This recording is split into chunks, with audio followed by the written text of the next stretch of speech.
At our rehearsal dinner, my fiancée and her parents openly mocked my late mother, who had helped their family financially for years. I stood up, announced the wedding was off, and walked out without hesitation. They even stole her heirloom locket afterward. I'm Nathan, I'm 33 years old, and at my own rehearsal dinner, surrounded by a room full of smiling faces, I stood up and publicly detonated my own life by calling off my wedding. Before I tell you how a simple, stolen piece of antique silver became the final piece of evidence that I just made the single best decision of my life, do me a quick favor and let me know where you're watching from in the comments below. It's good to know who's out there listening. The restaurant was called Aria, and it was exactly the kind of place I hated. It was less a restaurant and more a temple of wealth. All dark wood, hushed tones, and lighting so dim you could barely read the ridiculously overpriced menu. It smelled of money, a cloying mix of expensive perfume, leather, and truffle oil. This was Robert and Diane's territory, the stage for their lifelong performance of being society people. I sat at the head table, the crisp white tablecloth feeling like a straitjacket. My smile felt painted on, a brittle thing I was afraid would crack. Emma, my fiancée, sat beside me, a vision in a silk dress. She was in her element, basking in the glow of the candlelight and the admiring glances from her parents' friends. She gave my hand a squeeze, a gesture that was meant to be reassuring, but her eyes were already darting across the room, cataloging who was watching, ensuring the spotlight was firmly on her. Then Robert stood up. He was a man who took up a lot of space, both physically and metaphorically. His face permanently flushed from expensive wine and an overinflated sense of self-importance. He tapped his crystal glass with a fork, a gesture he'd clearly seen in a movie, and the low hum of conversation died down. He launched into a rambling, self-congratulatory speech about his stunning daughter and the merger of two wonderful families. I glanced toward the back of the room where my family, my rock-solid sister Chloe, my quiet Uncle David, and a couple of my aunts, were clustered at a small, forgotten table by the service door, an island of genuine warmth in an ocean of cool indifference. Their placement was no accident. It was a subtle power play, a clear signal of who mattered in this new hierarchy. Robert's speech eventually, inevitably, turned to my late mother, Sarah.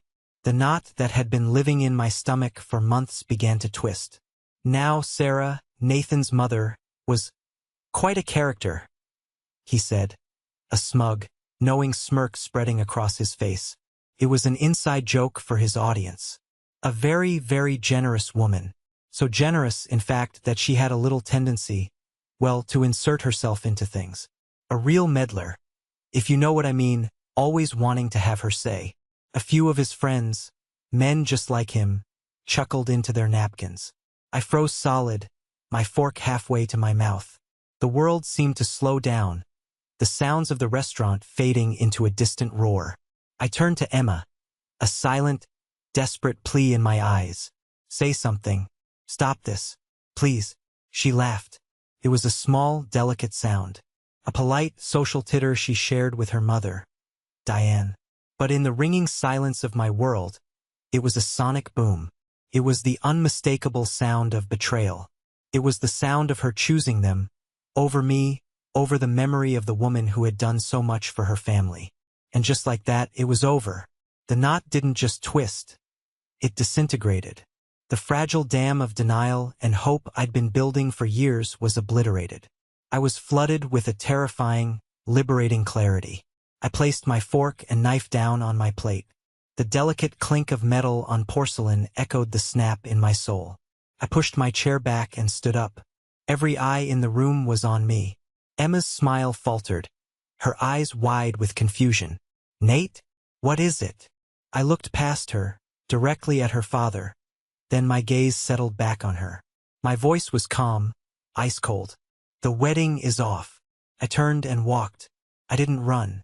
I walked with a steady, deliberate pace past the table of stunned acquaintances, past the horrified faces of my own family, past the open-mouthed waitstaff. I walked straight out of that restaurant, through the heavy oak doors, and into the shocking cold of the city night. I stood on the sidewalk, the honking taxis and distant sirens a world away. My hand instinctively went to my chest, to the small, constant weight of my mother's locket beneath my shirt. And for the first time since she died, the deep, aching grief I felt for her was eclipsed by the clean, bright fire of pure rage. To understand why a single, thoughtless laugh could serve as an executioner's axe to a 6-year relationship, you really have to understand my mom, Sarah. She wasn't a saint. She was stubborn. She had a wicked sense of humor, and she could be fiercely opinionated. But at her core, her defining principle was an almost reckless generosity. Her love was a verb. It was something she did. I remember once, when I was a kid, our elderly neighbor, Mr. Gable, had his furnace go out in the middle of a brutal January cold snap. He was a proud man on a fixed income and refused any help. My mom didn't argue. She just showed up. She spent the entire day on the phone with repair companies, found one that could come out immediately, and paid for it before he could even protest. When he tried to thank her, she just waved him off and said, "That's what neighbors are for, Jim. Now, come over for some soup, you look frozen." That was her. She saw a problem, and she fixed it. It was a beautiful way to be, but it left her wide open to those who saw kindness not as a gift, but as an opportunity. I met Emma a year before my mom's cancer diagnosis. In that first year, everything was easy. We laughed. We traveled. We fell in love in that simple, uncomplicated way you do in your late 20s. When Mom got sick, that's when our relationship was truly forged. Or so I thought. The 3 years of her illness were a brutal, grinding war. A relentless cycle of hope and despair, played out in the sterile, beige corridors of hospitals. Emma, in the beginning, was my foxhole buddy. She learned the nurses' names. She brought my mom magazines and puzzle books. She sat with me for hours in waiting rooms, her presence a silent, solid comfort while I stared at the wall, praying for good news. I saw her as my partner, the woman I would build a life with, the one who could stand with me in the fire. I mistook her presence for her support. About a year into Mom's fight, the fire started at Emma's home. Her parents, Robert and Diane, were in a full-blown panic. Their restaurant, the Gilded Spoon, which was the entire foundation of their social identity, was circling the drain. A combination of bad management and changing culinary trends had left them leveraged to the hilt and on the verge of bankruptcy. I remember the night Emma showed up at my apartment, her face pale and her eyes red-rimmed. "They're going to lose everything, Nate," she'd sobbed into my shoulder. The restaurant, the house, everything. My heart broke for her. And because my first instinct was always to talk to my mom, I told her what was happening. We were in her sunroom. It was a good day. She was weak, but she was lucid, and she was listening with that intense focus she always had. I wasn't asking for help. I was just sharing the burden. "They need a co-signer on a massive business loan," I finished, shaking my head. "It's impossible. Their credit is shot." My mom was quiet for a long time, looking out at the birds in her garden. "What's the name of their bank?" she asked finally. "Mom, no," I said immediately. "Absolutely not. This is too risky. This is your retirement fund, your security." She turned to look at me, and her eyes, though tired, were as clear and determined as ever. "Nathan, money is just a tool. It's meant to be used to build things to help people. What good is it sitting in an account when the family you are about to join is about to be homeless?" She reached out and took my hand. Her skin was thin as paper. "This isn't for them. This is for you. For your future. A family should be secure. You help family." Against every logical fiber in my being, I gave in. How could I argue with her? I drove her to the bank myself. I watched her frail hand steadily sign the papers that put her own financial future on the line for a family she barely knew. Robert and Diane were ecstatic. They called her their guardian angel. They promised to pay back every penny with interest. The words felt oily and insincere, but I pushed the feeling down. I was doing it for Mom and for Emma. A few months later, crisis number 2 struck. Their new, state-of-the-art convection oven, the heart of their kitchen, died. Another wave of panicked phone calls. This time, my mom didn't even consult me. She simply liquidated a portfolio of old stocks she'd inherited from my grandfather and wired them the money. A business needs its tools, she said simply when I found out. Consider it an early wedding present. Less stress for you and Emma down the line. The final straw was Tyler, Emma's perpetually directionless younger brother. He was about to be kicked out of his final semester of his business degree because, in the chaos of saving the restaurant, his parents had overlooked his tuition payment. My mom heard this from Emma and, without a word to me, wrote a check directly to the university. A boy shouldn't lose his future because his parents are bad at accounting, was all she said. 2 years ago, we lost her. The fight was just too long, the enemy too relentless. The day before she died, she pressed her locket into my palm. It was a simple silver oval, worn smooth from the hands of my grandmother and great-grandmother.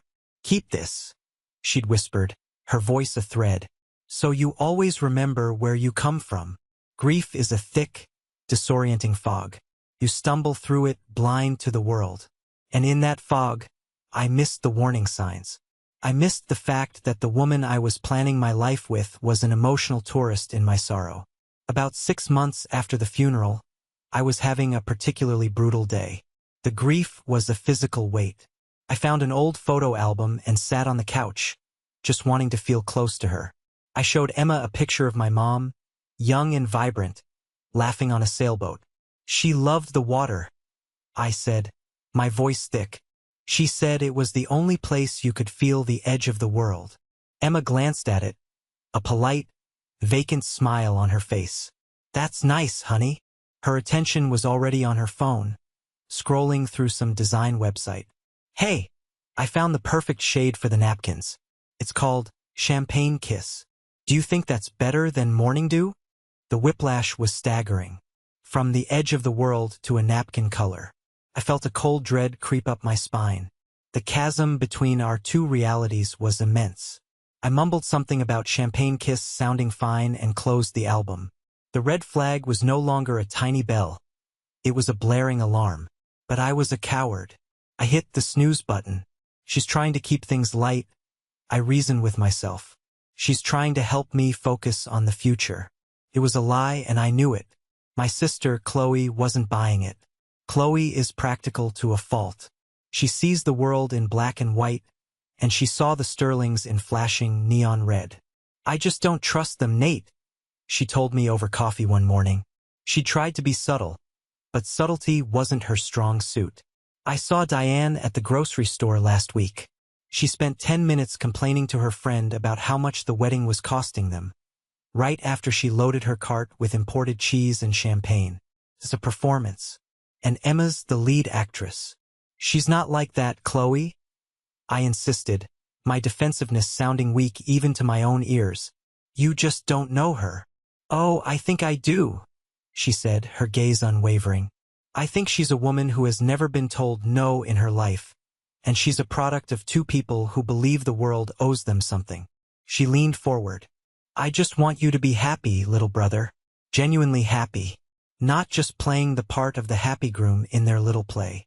Her words were a splinter in my mind, festering. The final, undeniable proof that she was right came 8 months before the wedding. We were at a potential venue, a historic hotel with a grand ballroom. As we were walking through the space, I had an idea. You know, I began, trying to keep my voice casual. It might be nice to have a small memorial table, maybe over by the entrance. Just a single photo of my mom, and maybe one of her favorite candles. Just a quiet way to include her, to have her spirit there. The reaction was swift and brutal. No, Emma said, the word sharp and final. She didn't even look at me. Her mother, Diane, rushed to her side, patting her arm. Darling, she's right. This is a happy day. A celebration. We don't want to create a somber mood. A somber mood? I stared at them, incredulous. This is my mother we're talking about. The woman who made a lot of this possible. I bit my tongue before I said more. Emma finally turned to me, her eyes flashing with cold irritation. Nathan, don't be so dramatic. It is a wedding, not a funeral. It's morbid. And it's not happening. Morbid. That one word was a physical blow. To her, the memory of my mother, the woman whose incredible generosity was funding this entire fantasy, was a morbid inconvenience, an ugly piece of furniture that clashed with her decor. I looked at the beautiful face of my fiancé and saw a complete stranger, cold, hollow stranger. And in that moment, I should have walked away. I should have ended it right there. But I didn't. I surrendered. The fear of blowing up my life, of admitting I'd made a catastrophic mistake, was greater than my own self-respect. Okay, I said, the word tasting like ash. You're right. It was a dumb idea. I chose the lie. I chose to walk deeper into the fog, pretending the blaring alarms were just the wind. I chose to believe that if I just kept moving forward, the cliff's edge I was hurtling towards would somehow, magically transform into solid ground. The last few months before the wedding were a masterclass in slow-motion self-erasure. Each planning session was another small death, another piece of myself I was forced to chip away and discard for the sake of keeping the peace. The central, unspoken conflict was always simmering just beneath the surface. Their need for a gaudy, ostentatious display of wealth versus my simple desire for a day that felt honest. Robert and Diane had effectively seized control of the entire operation. They weren't planning a wedding. They were staging a production. It was their comeback tour, a way to announce to their social circle that the Gilded Spoon was back and that their finances were secure. All thanks to their own brilliance, of course. Emma was their willing star, and I was cast in the non-speaking role of the groom. My only function was to show up, hit my mark, and look adoringly at the lead. One Sunday afternoon, we were at their sprawling, sterile house, ostensibly to discuss the music for the reception. I had put together a list of songs that meant something to me and Emma, a mix of old soul classics and indie rock from our early years together. I even included a few classical pieces my mom had adored, hoping for a small personal touch. Diane, perched on a white leather sofa that looked like it had never been sat on, took my list and glanced at it with a look of profound distaste, as if I'd handed her a dirty napkin. "Oh, Nathan, darling," she said with a sigh, her voice dripping with condescension. "This is all very quaint, but it's not really a party playlist, is it? It's a bit dreary." She looked to Emma for confirmation. "We need a vibe, energy. We've already booked DJ Arcade. He's the best. He did the Hendersons' yacht party last summer." Robert, who had been listening from his armchair, clapped me on the back with enough force to make my teeth rattle. "Don't you worry your head about the details, son. We'll make sure this is a first-class affair from top to bottom. Can't have your side of the family thinking we're cutting corners. Can we?" He let out a booming laugh that didn't reach his eyes. "Your side of the family." It was a constant, subtle jab. The narrative they were spinning was that I was the lucky one, the charity case marrying into their world. The fact that my mother's money was the only thing keeping their world from imploding was an inconvenient truth they had collectively decided to forget. I looked at Emma, my eyes screaming for her to step in, to defend me, to defend us. She just offered me that tight, pleading smile I'd come to dread. The "please don't make a scene" smile. So I capitulated. I nodded, mumbled something about the DJ sounding great, and felt another small piece of myself wither and die. The battle over the guest list was even more brutal. My family isn't large, but we are deeply connected. I had a list of 50 people, aunts, uncles, cousins who were more like siblings, friends who were basically family. It was my tribe. A week after I submitted my list, Diane presented me with what she called the finalized seating chart. My list of 50 had been carved down to 20. My great-aunt Eleanor, my mom's last living sibling, gone. My cousins from Oregon who had already booked flights, erased. We just had to make some tough cuts. "Nathan," Diane explained, her voice oozing with a practiced, insincere sympathy. "Robert has so many crucial business associates he needed to invite. This is as much about networking as it is about celebration. You understand?" No, I didn't understand. A wedding wasn't a trade show. It was supposed to be a gathering of the people who loved you most. But when I looked at Emma, she just squeezed my hand and whispered, "Please, Nate, it's so important to Daddy's business." The shame I felt making those calls was corrosive. I lied to my own family, blaming venue capacity issues for the insults being handed down by my future in-laws. I was actively participating in their disrespect of my own people, and it was eating me alive. The moment my denial finally began to fracture beyond repair wasn't in one of these public humiliations. It was a private betrayal, a quiet moment that exposed the rot at the core of my relationship. I'd come home early from work one afternoon, planning to surprise Emma. I walked into our apartment and heard her in the bedroom on the phone, her voice light and conspiratorial. I recognized the tone. She was talking to her mother. "I know, Mom, I know. He's being so ridiculously sensitive about everything," Emma said with an exasperated sigh. I froze in the hallway, my keys still in my hand. It's like I have to walk on eggshells constantly. Every time I try to talk about something fun for the wedding, he brings up his mom. It's been 2 years. Honestly, I just wish he'd get over it already. It's such a downer. It's killing the whole vibe. My blood turned to ice water. It wasn't just that she was complaining. It was the words she used. Get over it.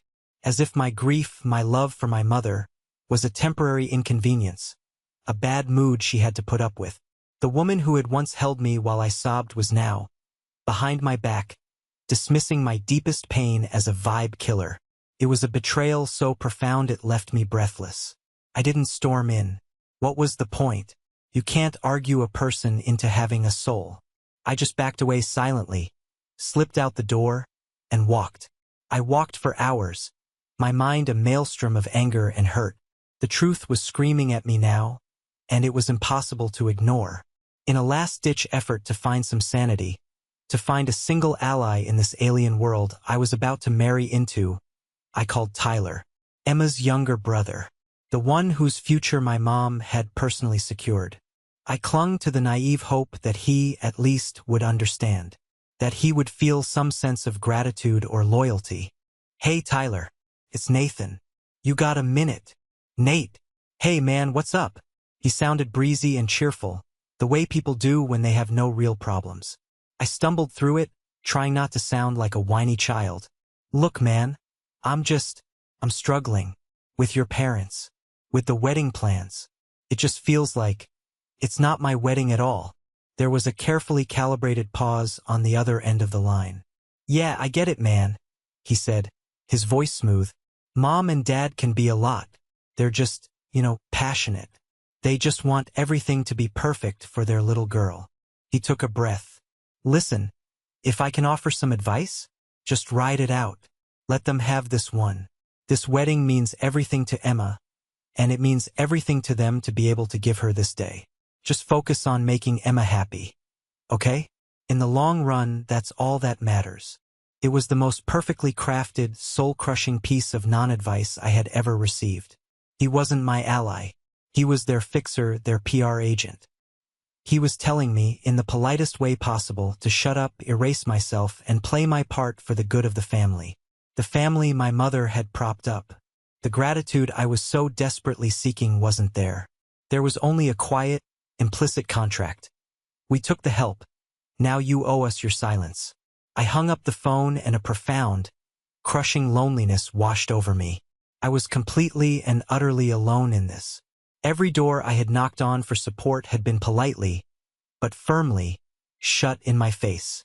That night, the embossed invitation to the rehearsal dinner sat on my coffee table, looking like a threat. A part of me, the sane part, wanted to set it on fire. But another part, the part that had been beaten down for months, felt a grim compulsion to see it through to the end. I couldn't run anymore. I had to walk into the storm. I didn't have a plan. I didn't have a weapon. All I had was a breaking point that I knew with absolute certainty was fast approaching. The drive to Aria was a study in contrasts. Outside the car windows, the city was alive, chaotic, and real. Inside, there was a heavy, artificial silence. Emma was a ball of nervous energy, fixing her hair in the visor mirror and chattering about the seating chart. I was a block of ice. I drove on autopilot, my mind a million miles away, rehearsing conversations that would never happen, arguments I'd already lost. Pulling up to the valet felt like arriving at my own sentencing. The restaurant's gleaming glass facade felt like a sterile, unblinking eye watching me. As we walked through the door, we were immediately enveloped by the Sterling family's sphere of influence. Robert and Diane swooped in, all loud greetings and air kisses that didn't make contact. I felt like a prop they were positioning, a mannequin to be dressed up and displayed.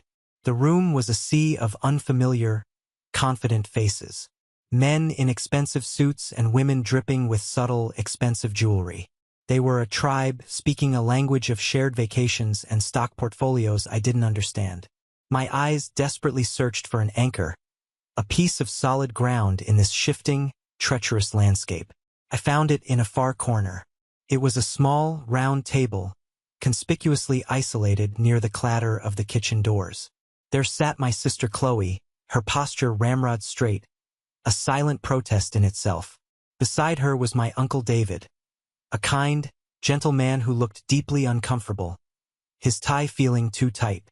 My two aunts were with them, trying to make polite conversation but looking like tourists who had taken a wrong turn into a very exclusive, very hostile country. Their banishment to the corner was a clear, calculated message. You are the B-list. You are not one of us. A hot flash of anger shot through me. It was a petty, cruel gesture, and it was aimed directly at me. Before I could cross the room to them, a warm, firm hand landed on my shoulder. I turned, and a wave of relief washed over me. It was Mr. Henderson. Daniel Henderson was more than my mom's old business partner. He was her best friend. He was a man of quiet integrity, with sharp blue eyes that missed nothing. He was the one person on my guest list I had refused to let them cut. Nathan, he said, his voice a low, reassuring baritone. It's good to see you, son. Mr. Henderson. I'm so glad you could make it. The words came out sounding more desperate than I intended. He held my gaze, his eyes full of a sad, knowing wisdom. He took in the opulent room, the loud, self-congratulatory atmosphere, then looked back at me. Your mother, he said, his voice dropping slightly, would have admired the efficiency of the catering. She would have hated everything else. I let out a short, bitter laugh. Yeah, that sounds about right. She was a woman of substance, Nathan, he continued, his grip on my shoulder tightening. This is a world of surfaces. He looked at me, his expression serious. You have her substance in you. Don't you ever let anyone make you forget that. His words were a shield, a reminder of my own worth, of the legacy I carried. In a room where I felt invisible, he saw me. He saw her in me. It was the fortification I desperately needed. Emma pulled me away then, and the forced march of introductions began. I shook hands, I smiled, I nodded. I talked to men who assessed me with a quick, dismissive glance, their eyes cataloging the quality of my suit before moving on. I was not a person to them. I was a line item on Emma's balance sheet. The fiancé. We finally took our seats at the head table. The dinner was a series of exquisitely arranged, microscopic portions of food. It was food designed to be photographed, not eaten. Around me, the conversation was a symphony of humble bragging. Aspen, the Hamptons, POs, private schools. I just sat there, pushing a single scallop around my plate, the silence in my head becoming a roar. Just as the dessert plates were being cleared, Robert got to his feet. It was time for the main event, the toasts. He caught my eye across the table and gave me a little wink, a gesture that was meant to be inclusive but felt like a threat. He was heading for the small podium when he changed direction and walked over to me. He leaned in close, his breath a potent mix of whiskey and self-satisfaction, and put a heavy, proprietary hand on my shoulder. Showtime, he whispered, his voice a low, smug rumble meant for my ears alone. He squeezed my shoulder, a gesture of dominance disguised as affection. Just smile and nod, son. Let the adults handle the evening. Son. The word, from his lips, was not an endearment. It was a collar. It was a brand. It was the final, patronizing assertion of his complete ownership over the situation. Over me. You are the child here. Your thoughts do not matter. Your feelings do not matter. Your role is to be a silent, grateful accessory while the grown-ups talk. And in that instant, something deep inside me, a core part of my identity that I had been compressing and torturing for months, didn't just break. It shattered. It atomized. The desperate need to keep the peace, the pathetic hope that things would get better, the fear of being alone. It all vanished. All that remained was a core of pure, cold steel. I watched him walk to the podium, a strange and terrible calm settling over me. It wasn't peace. It was the absolute clarity of a man who had finally realized he had nothing left to lose. The play was over, and I was about to write my own ending. Robert tapped the microphone with a thick finger, and the resulting feedback squeal silenced the room. He beamed out at the crowd, his face ruddy with expensive wine and an even more expensive sense of self-importance. He looked like a Roman emperor about to address his fawning senate. "Friends, family," he boomed, his voice filling the suddenly quiet space. "Diane and I are we're just over the moon. So thrilled to finally, officially be welcoming Nathan into our family." He gestured magnanimously in my direction. A wave of polite, obligatory applause rippled through the room. I didn't smile. I didn't nod. I just watched him, my face a blank slate, my heart hammering a steady, cold rhythm against my ribs. He continued for what felt like an eternity, lavishing praise on Emma, listing her accomplishments as if reading from a resume, celebrating her beauty, her charm, her impeccable taste. It was a sales pitch, a public relations campaign for the Sterling brand. Then he pivoted. His voice dropped, taking on a more intimate, conspiratorial tone. "Now, bringing two families together is always a fascinating process," he said, leaning into the mic as if sharing a secret. "You learn new things, new perspectives, new ways of doing things." He paused, letting the anticipation build. "Take Nathan's dear mother, Sarah, for instance. May she rest in peace." He made a grand, theatrical sign of the cross. The gesture was so transparently false, so utterly devoid of genuine sentiment, it made my stomach clench. Across the room, I could feel my sister Chloe's gaze on me, sharp and worried. "Sarah was quite a character," he said, deploying the insult he'd tested earlier, this time for mass consumption. He let the word hang in the air, weighted with insinuation. "A very, very generous woman. Exceptionally generous. So generous, in fact, that she had a little habit, a tendency, you might say, of getting involved." He chuckled, a low, rumbling sound, and a few of his sycophantic friends dutifully joined in. "She just had to have her hand in everything. A real meddler, if you catch my drift. Always inserting herself into situations where, perhaps, her assistance wasn't strictly required." My jaw locked so tight I felt a sharp pain shoot up to my temple. Every muscle in my body coiled into a tight spring. I tore my eyes from Robert and looked at my fiancée, my partner, the woman I was supposed to trust with my life. She was looking at her father, a proud, adoring smile on her face. As he delivered his punchline, her smile broadened, and she let out that same light, airy, tinkling laugh. The laugh that was the soundtrack to my execution. That sound severed the last thread of my control. It wasn't a thought. It was a reflex, primal, protective instinct. I pushed my chair back from the table, the legs screaming in protest against the polished marble floor. The noise was jarringly loud, and heads snapped in my direction. I stood up. The room fell into a dead, shocked silence. Robert paused his speech, his smirk faltering, a look of profound annoyance crossing his features. "Something you'd like to add, Nathan?" he asked, his tone dripping with sarcasm. Emma looked up at me, her smile finally vanishing, replaced by a flash of bewildered panic. "Nate, what are you doing? Sit down right now." I didn't even hear her. My world had narrowed to a single point, the smug, florid face of the man at the podium. I took a step away from the table, my eyes locked on his. My voice, when it emerged, was eerily quiet, yet it sliced through the silence of the room like a surgeon's scalpel. "Yes, Robert. As a matter of fact, I do have something to add." I didn't need to shout. The utter stillness of the room amplified every word. "You're talking about my mother's meddling," I said, my voice gathering strength, fueled by a pure, incandescent rage. "I think it's only fair that everyone in this room understands precisely what her meddling entailed." Robert's face began to shift through a series of emotions. Confusion, then alarm, then a dawning horror. I had no folder. I had no receipts. I had only the truth, and I was going to use it to burn their whole counterfeit world to the ground. "Let me tell you about my mother's meddling," I began, my voice clear and ringing.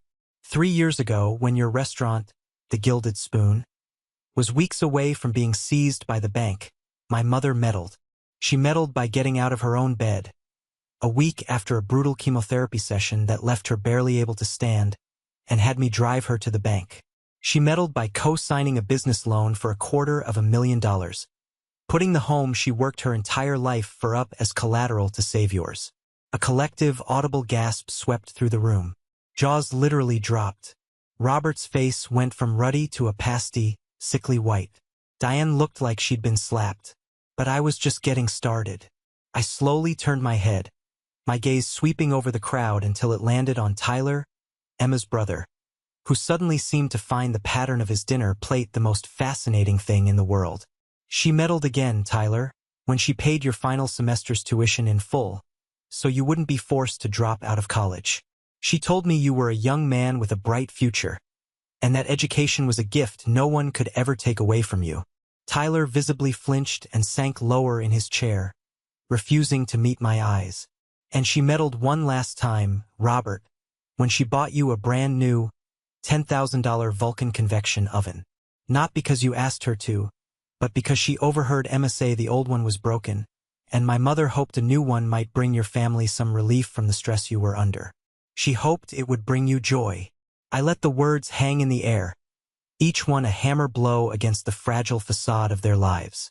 The silence was no longer just quiet. It was heavy, suffocating. No one was laughing now. Then Diane found her voice. It was a shrill, piercing shriek of denial.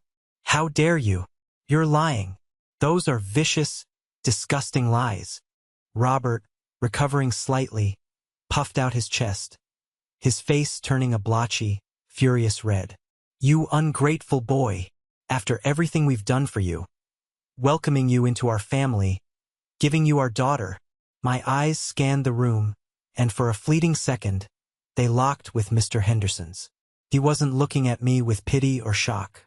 He was looking at me with a fierce, unwavering pride. He gave me a single, slow, deliberate nod, a silent witness, a quiet confirmation that was louder than all of their denials. It was everything I needed. I turned my full attention, my full fury, onto Emma. She was staring at me, her face a frozen mask of disbelief and abject horror, the horror of total public exposure. "I'm not calling this off because of a DJ, or a guest list, or your parents' snobbery," I said, my voice finally beginning to tremble with the raw pain I had suppressed for so long. "I am calling this off because of you, Emma." Tears welled in her eyes, but they were hot tears of humiliation and rage, not a shred of remorse in them. "I'm calling it off," I continued, my voice growing stronger again, "because my mother gave you her love, her support, her money, and the last ounces of her strength, and you sat there tonight, and you laughed while your father desecrated her memory." I took a deep, shuddering breath. "I cannot marry that. I cannot build a life on that foundation of disrespect. I will not." I looked around the room one last time, at the sea of stunned, judgmental faces. "I am done here," and with that final, simple declaration, I turned my back on all of it. On the half-eaten dessert, on the wilting floral arrangements, on the woman who had pulverized my heart, and on the family who had tried to steal my soul. I walked and I never looked back. The sounds of chaos erupted behind me. Diane's hysterical sobbing, Robert's impotent bellowing, Emma screaming my name. It was all just noise, meaningless static. They couldn't touch me anymore. I was already free.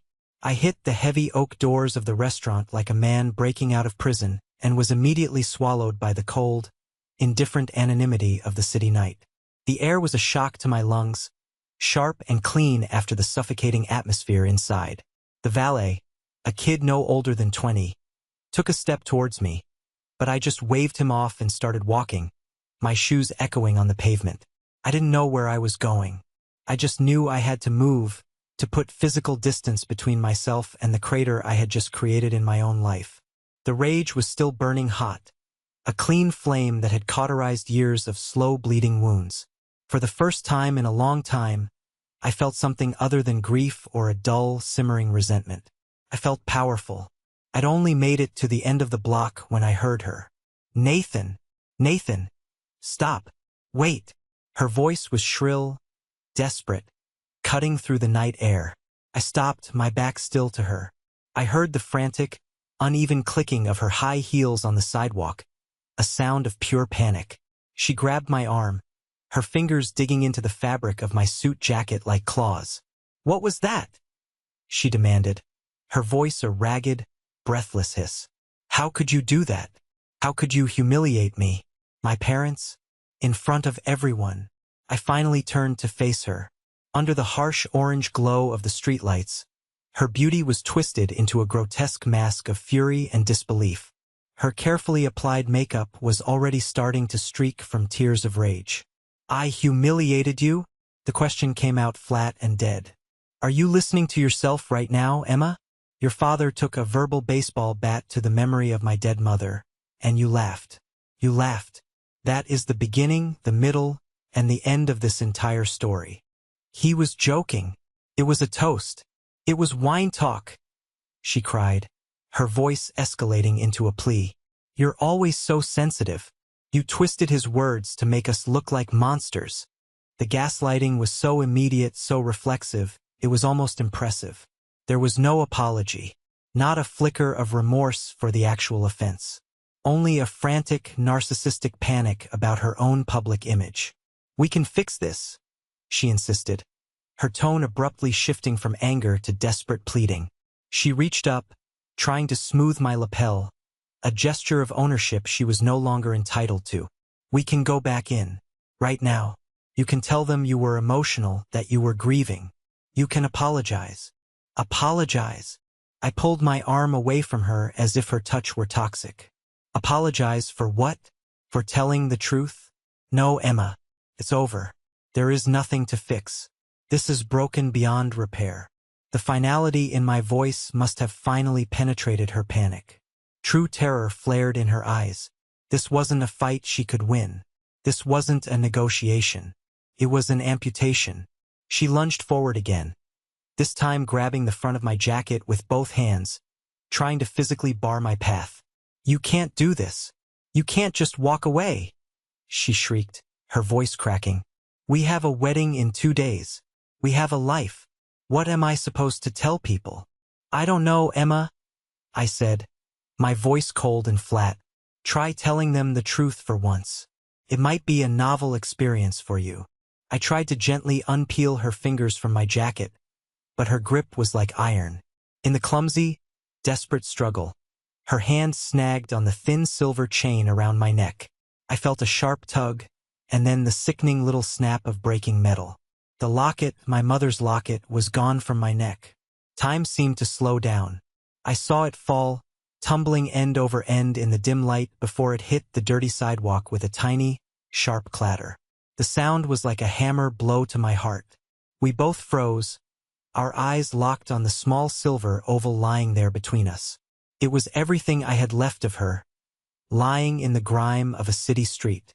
Before I could even react, before I could bend down and retrieve it, Emma did something so calculating, so utterly monstrous, it will be seared into my memory forever.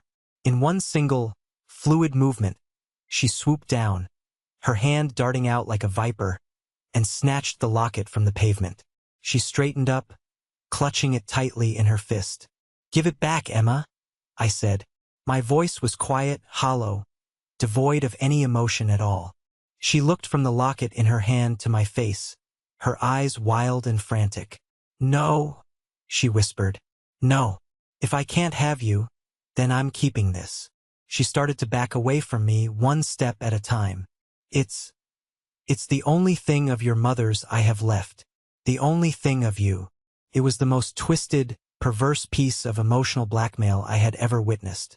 She was attempting to hold my mother's memory hostage. To use this sacred object, this piece of my family's soul, as a bargaining chip to claw back a relationship that was already dead and buried. I just stared at her. The last vestiges of my anger drained away, replaced by a profound, soul-deep revulsion. This was the real her. Not just shallow, not just disrespectful. She was a ghoul, a thief, parasite. I didn't argue. I didn't lunge for it.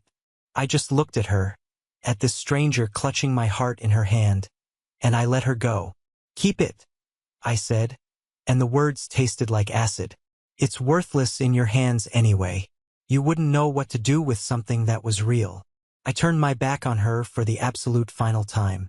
I walked away into the darkness, leaving her standing alone on the sidewalk, a thief clutching her spoils under the indifferent glow of the streetlights. I hailed the first cab I saw, the driver looking at me strangely as I got in. I gave him my sister's address. Chloe opened her apartment door before I even raised my hand to knock. She must have been watching from the window. She took one look at my face, at my empty expression, and wordlessly pulled me into a hug. I sagged against her, the adrenaline of the past hour finally deserting me, leaving behind a bone-deep exhaustion. "Uncle David called," she said softly, her hand rubbing circles on my back. "He got the aunts home. He told me what happened. He told me what you said." I pulled back, half expecting to see shock or even disapproval for the chaos I'd caused. But her eyes were shining with a fierce, unwavering pride. "You did it, Nate," she whispered. "You finally did it. You stood up for her. You stood up for yourself." Her voice was thick with emotion. "Mom would be so proud of you right now." Hearing those words, from the one person in the world who truly understood, was the only thing that kept me standing. The locket was gone. My future was a blank, terrifying page. But my sister's words were a reminder of the one thing I hadn't lost, my integrity. And tonight, for the first time in a long time, I had fought for it. The month that followed was a strange, surreal exercise in deconstruction. Canceling a wedding, I discovered, is like meticulously dismantling a small, intricate bomb. Every day brought a new wire to cut. There were the vendors, the caterer, the florist, the photographer, all demanding their non-refundable deposits. There were the awkward, painful phone calls to guests who had already booked flights and hotels. And then there was the endless stream of texts and voicemails from a wide array of concerned, confused, and gossipy acquaintances. Chloe was my bomb squad commander. She took over, handling the brutal logistics with a calm, ruthless efficiency that I, in my fragile state, was incapable of. She became my gatekeeper, my press secretary, my shield. She fielded the calls, negotiated with vendors, and replied to the endless "what happened?" messages with a terse, unassailable statement. "The wedding has been canceled. Nathan is asking for privacy at this time." She gave me the greatest gift anyone could have given me: the silence and space to begin to process the wreckage. The story of what I'd done at the rehearsal dinner, of course, took on a life of its own. It spread through the overlapping social circles of my life and Emma's like a virus, mutating with each retelling. I heard secondhand that I'd had a complete psychotic breakdown. I heard I'd been caught cheating at my own bachelor party. I heard I was a closet alcoholic. Robert and Diane were working overtime, orchestrating a smear campaign to paint me as the unstable, ungrateful villain of the story.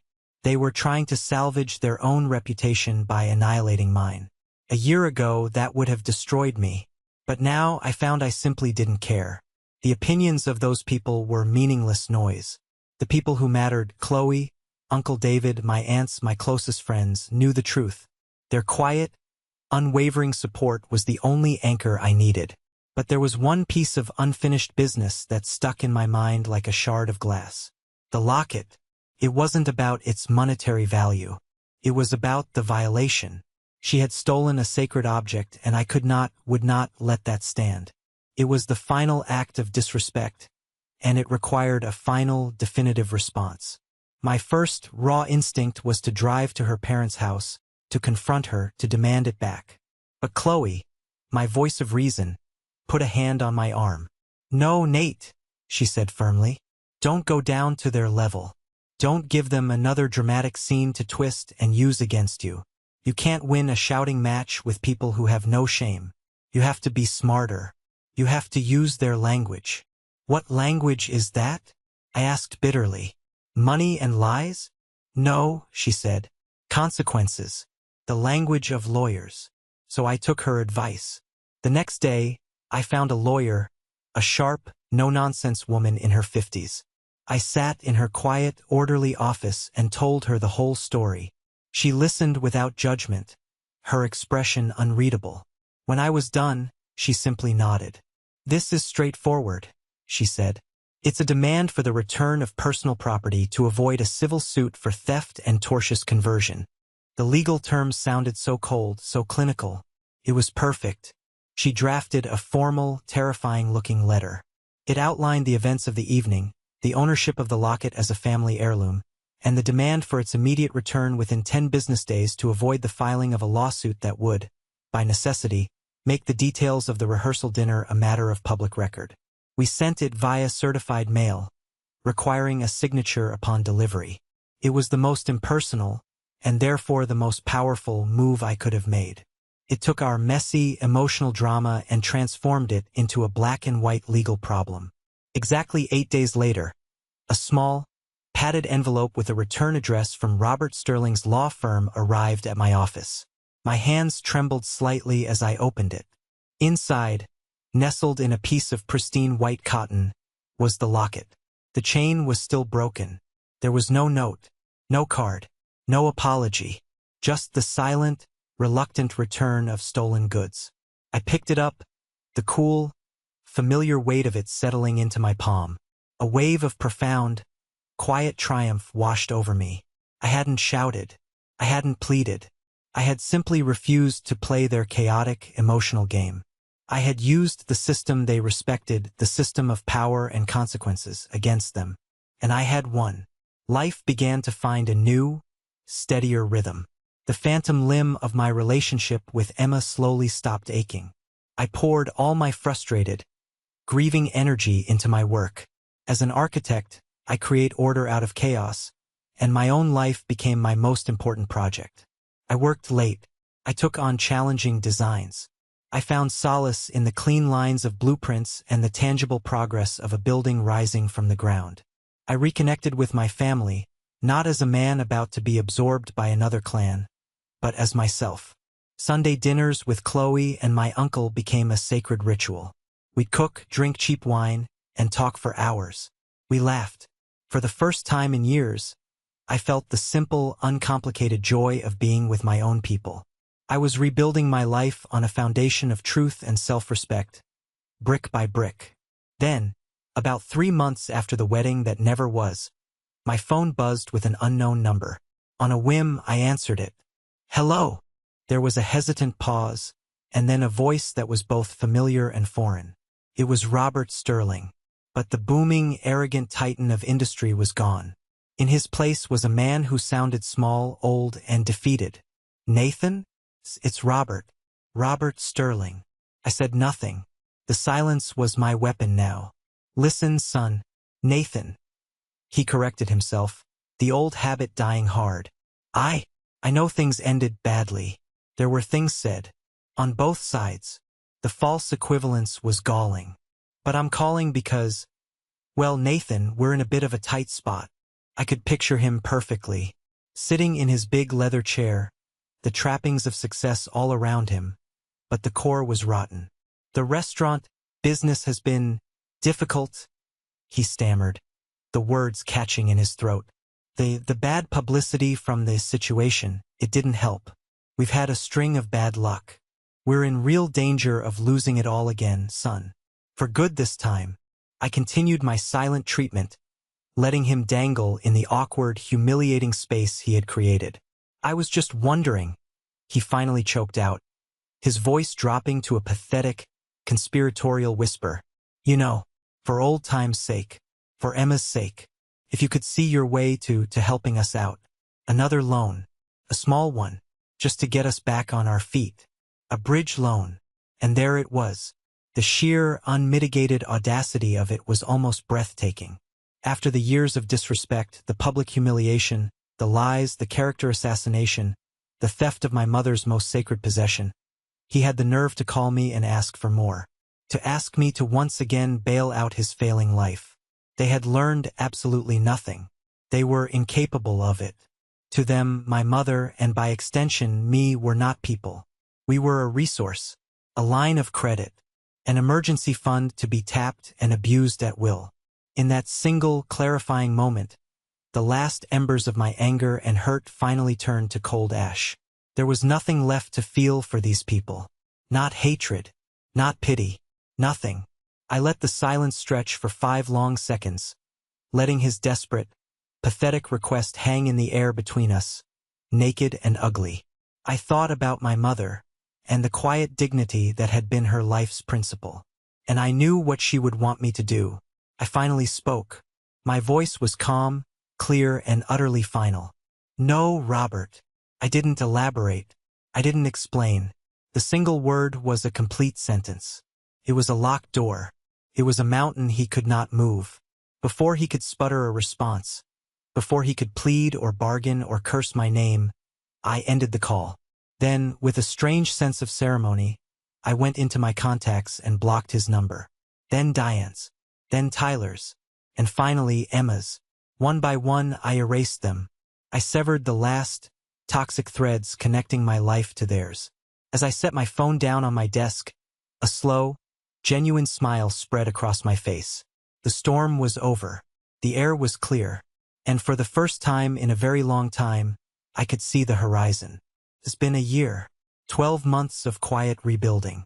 A year of rediscovering the man I was before grief, and a desperate, misplaced hope for a family, made me lose my compass. The silence that I initially dreaded has become a comfortable, welcome friend. A few weeks after I got the locket back, I took it to a small, family-owned jewelry shop downtown. It was run by an old man with a magnifying glass permanently attached to his spectacles and hands that were gnarled but incredibly steady. He looked at the broken chain and the worn silver. "This has seen a lot of life," he said, his voice a gentle rasp. He spent an hour carefully mending the delicate links, polishing away the tarnish of years and the grime of a city sidewalk. When he handed it back to me, nestled in a velvet box, it looked whole again. And as I took it, I felt a corresponding click inside my own soul, as if a broken piece of me had just been set back in its proper place. This afternoon, the anniversary of the day my old life ended and my new one began, I drove out to the cemetery. The late autumn sun was low in the sky, casting a warm, golden light over the quiet hills. I stood before my mother's grave, the simple granite headstone cool beneath my fingertips. Her name, the dates, and the simple, powerful epitaph she had chosen for herself. Love is a verb. For years I thought I understood what that meant. But I hadn't. Not really. I thought love was about sacrifice, about giving until it hurt. But I was wrong. That's not love. That's self-immolation. I reached into my shirt and pulled out the locket, the mended chain feeling strong around my neck. I thought back to that night, to the version of me who stood up in that restaurant. I had thought, in that moment, that I was acting to defend her honor, to protect her memory from their slander. And I was. But I see now that it was more than that. I was saving myself. For years, I had allowed my grief to become a cage. I had allowed my toxic relationship with Emma to become my warden. I had made myself smaller, quieter, more agreeable, because I was so terrified of being alone, so desperate to recapture the feeling of family I had lost when my mother died. Standing up at that dinner wasn't just about protecting her legacy. It was about reclaiming my own. It was the first time in years I had used my own voice, to speak my own truth, loudly and without apology, and to hell with the consequences. "I thought I needed to protect you, Mom," I whispered to the quiet air, the words catching in my throat. "But I think you were protecting me all along. You showed me what real love, real strength looks like. It just took me a long time, and a lot of pain, to finally learn how to see it for myself. I let the locket fall back against my chest. Felt right. Felt like a part of me. Quiet promise. Permanent reminder. I wasn't just carrying her memory anymore. I was carrying her strength forward. Walking away from that relationship, from that life, was the hardest, most terrifying thing I have ever done. But it was the doorway that led me back to myself. I lost a fiancé, a family built on a foundation of lies, and a future that would have been a gilded prison. In exchange, I found my self-respect. I found my voice. I found my peace. And that's a trade I would make again, 1,000 times over. I've learned that the most important boundaries we set are not with other people, but with the parts of ourselves that are willing to settle for a life that is less than we deserve. It's a lesson I will carry with me always. Thank you for listening to my story. I hope it has touched you in some way. Have you ever been in a situation where you had to make an impossible choice to stand up for yourself or someone you love? Share your story in the comments below. I genuinely like to read them. And if this resonated with you, please don't forget to like this video and subscribe so you don't miss what's next. Take care.